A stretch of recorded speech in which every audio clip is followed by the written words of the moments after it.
When I called to check on my daughter, who had gone missing, my granddaughter answered the phone, her voice trembling with urgency.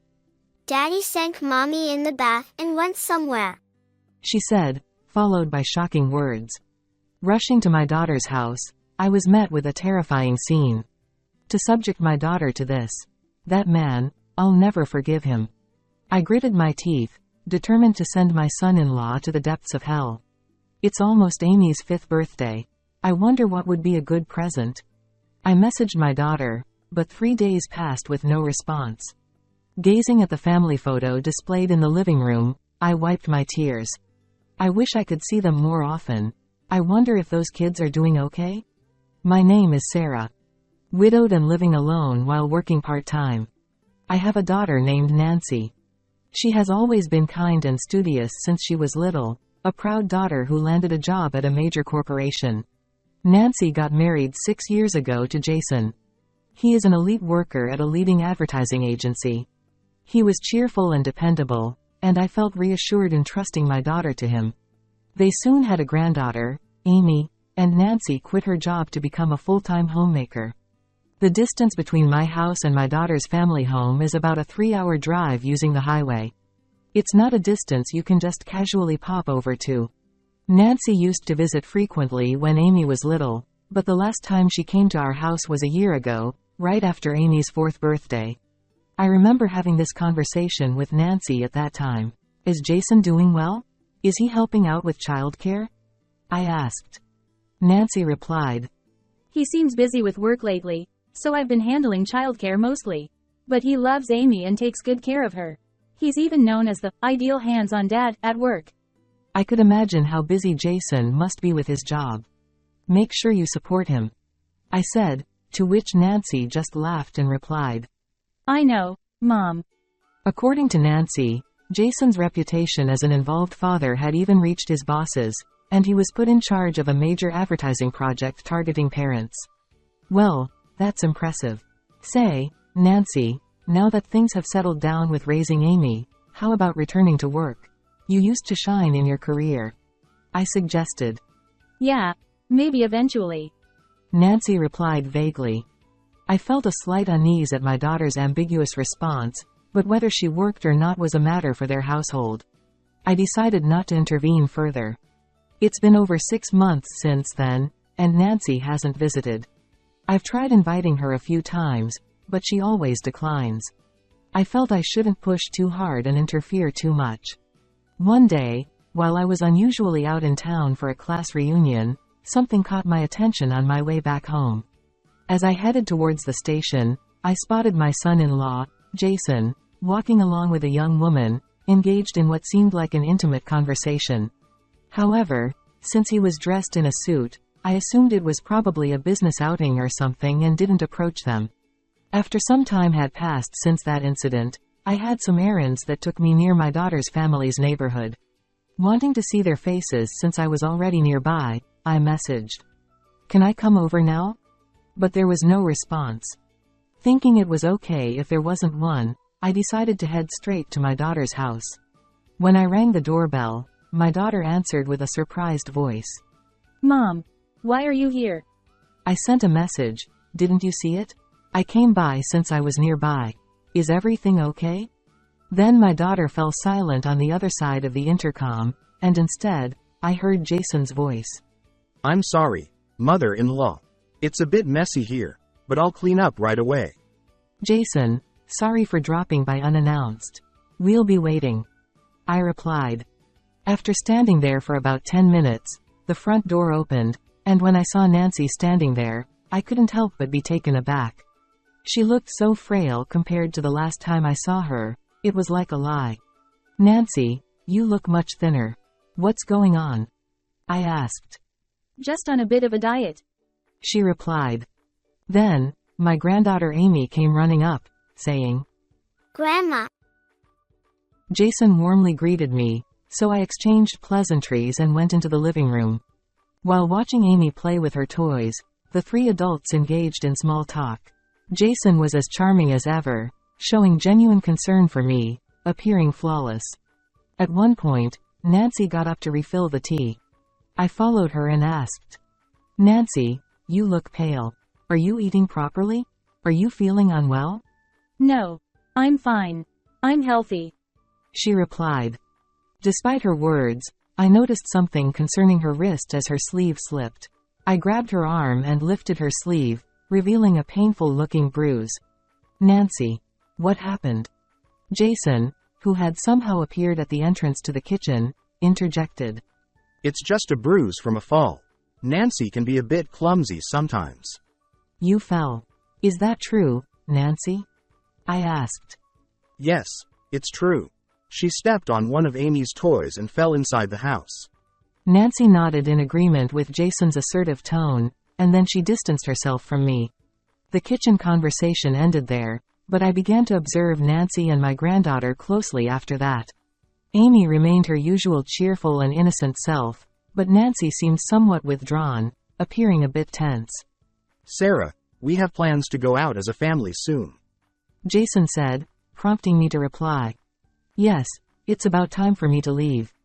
On the way home, I sent Nancy a message, saying, if anything is wrong, don't hesitate to talk to me. Her reply was, There's nothing wrong. I'm happy, so don't worry. Despite feeling an unsettling sense of unease, I returned home. 2 months have passed since I visited my daughter's family. I sent Nancy numerous messages, but received no reply, and she stopped answering my calls. She always responded to messages before. It's strange that the calls aren't going through. Are Nancy and Amy both okay? I want to see them and make sure. With these thoughts in mind, I decided to visit on a night when they were likely to be home. Sending Nancy a message saying, I'm coming over now. I got into my car around 6 p.m. During a stop at a service area, I decided to call Nancy again. However, when the phone was answered, it was my granddaughter, Amy, on the other end. Grandma?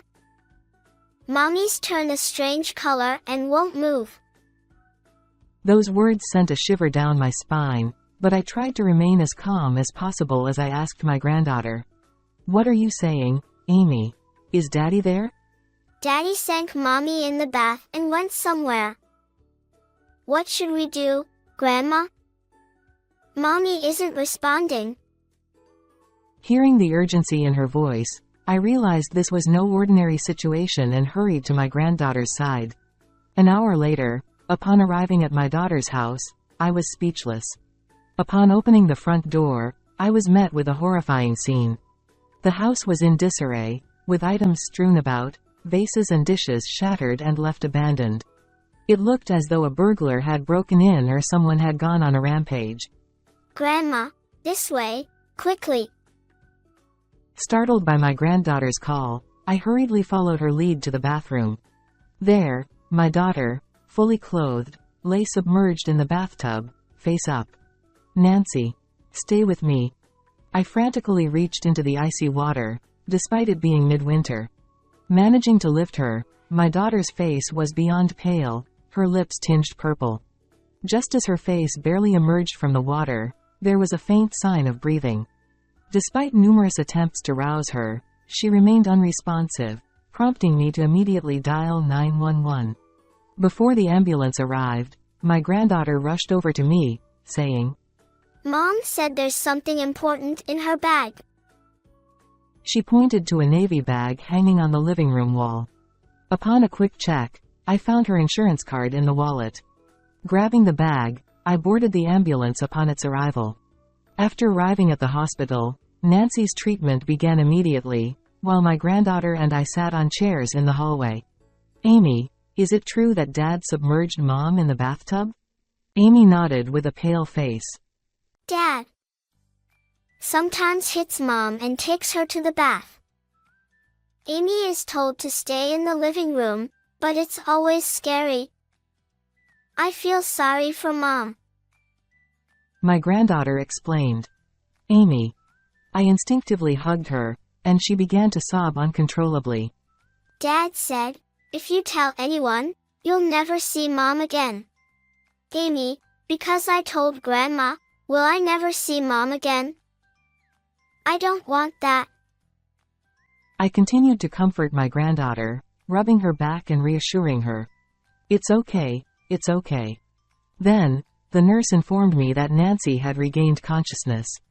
Nancy, still groggy, weakly turned her gaze towards me. Mom, please look at my navy bag. There. With just those words, she drifted back to sleep. I carefully examined Nancy's bag once again, and to my horror, I found something unimaginable. Trembling, I confirmed what I found, gritting my teeth. To put my daughter through this. That man, I will never forgive him. At that moment, I resolved to send my son-in-law Jason straight to hell. Despite multiple attempts to call Jason, I couldn't reach him. So, I entrusted a trustworthy acquaintance nearby with something. 3 days after my daughter was taken to the hospital, I received a call from my son-in-law on my mobile phone. I heard from a neighbor that Nancy was taken away in an ambulance. The woman with glasses who was with her. That's Sarah, right? Are you at the hospital now? Please tell me where you are. I didn't disclose the hospital's location but instead instructed Jason to come to a cafe near the station. After leaving Amy with an acquaintance, I waited at the meeting place, where Jason arrived, breathing heavily. Sarah, I'm sorry. I was away on a business trip, so I'm not sure what's going on. What happened to Nancy? Which hospital is she in? Please tell me quickly. Jason spoke with genuine concern, but I wasn't fooled by his appearance anymore. I heard everything from Amy. You did something terrible to Nancy, submerged her in the bath, and left her, didn't you? How could you do such a thing? Jason murmured. Then awkwardly chuckled. I can't believe it, Sarah. Did Amy really say that? Surely you're not taking a child's words at face value? Are you suggesting Amy is lying? Jason explained. Since she started kindergarten, she occasionally says things like that. It's like she has a vivid imagination or a habit of lying. We've been dealing with it too. So, without saying a word, I played back the voice recorder I had taken out of my bag. What emanated from it was Jason's yelling.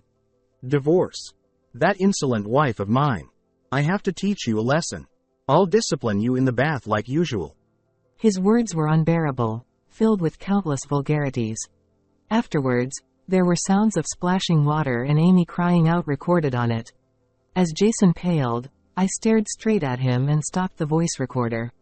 What is this? Jason stammered. Nancy was recording what happened that day. Perhaps she anticipated this, although she probably didn't expect to be taken to the hospital. I remarked. That. She did that. How insolent. Finally showing your true colors. I retorted. Jason wore a frustrated expression, but then quickly adopted a soothing tone. Sarah, this is just a matter between spouses. It was just a heated argument at that time. No need to blow it out of proportion, right? It's also not good for Amy, you know? The evidence doesn't stop here. There's more. With those words, I slammed down on the table the decisive photos of Jason's infidelity. They depicted him cozying up to a young woman, entering hotels together, and engaging in intimate moments. The woman was someone I had seen in the streets a few months ago. This too. Nancy did this. Jason hastily gathered the photos, and I calmly explained to him. Nancy had hired a private investigator to look into you. Is she someone from your company? And Nancy kept a diary too. What? In Nancy's diary that I read, it was written that Jason had been controlling, forbidding her from working since the beginning of their marriage. Furthermore, Nancy noted that Jason's behavior became strange around the time he became a project leader 1 year ago, and when she confronted him about it, she was physically assaulted for the first time. After that, she mentioned being subjected to severe treatment under the guise of discipline, on a daily basis, and was warned that if she didn't comply, Amy would be harmed. Contact with me was also prohibited, and it seems her phone was checked daily. However, Nancy pretended to obey Jason while diligently collecting evidence for the divorce. Now that I have gathered enough evidence, I will bring up the divorce today, were the last words in my daughter's diary. You lost your temper when your wife asked for a divorce and did something terrible. Then you left her in the cold bath and went to see your mistress. Is that right? When I sternly confronted him, Jason remained calm and brazen. I'm the elite among elites. People often say I'm the ideal dad. I provide for Nancy and Amy, And we have a happy family. Are you trying to ruin that over something trivial? At that moment, I finally reached my limit. Nancy wasn't happy. And neither was Amy, who witnessed her mother being mistreated. I will not forgive you. You will pay for this. Jason then angrily shouted with a flushed face. What can this old hag do to me? I've already done what I could. I calmly replied, explaining to the bewildered Jason that I had sent the audio data from that night and evidence photos of his infidelity at work to his workplace. What did you just say? At that moment, Jason's phone rang, leaving him dumbfounded. As he answered the call in a panic, his face turned paler with each passing moment. Hey, it was from my boss. They're removing me from the project. You really did it, didn't you? How dare you? With his facade crumbling, Jason yelled at me with a contorted, ugly face. I remained composed and retrieved something from Nancy's bag. This is Nancy's decision. Please sign here. It was a divorce paper already signed by Nancy. Don't mess with me. I'll never let them go.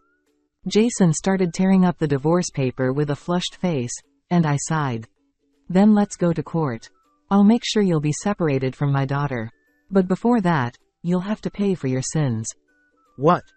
Right after you appeared at this cafe, I asked a friend to report it. The police will be here soon, so behave yourself. Jason turned pale and started trembling. You're going to involve the police. Do you realize what that will do to my career? I don't care. I'll never forgive you for what you've done. Never show yourself in front of me, Nancy, or Amy again. The police arrived, and Jason was taken away while shouting. Later, the divorce between the two was finalized. Jason was arrested for his cruel treatment towards Nancy.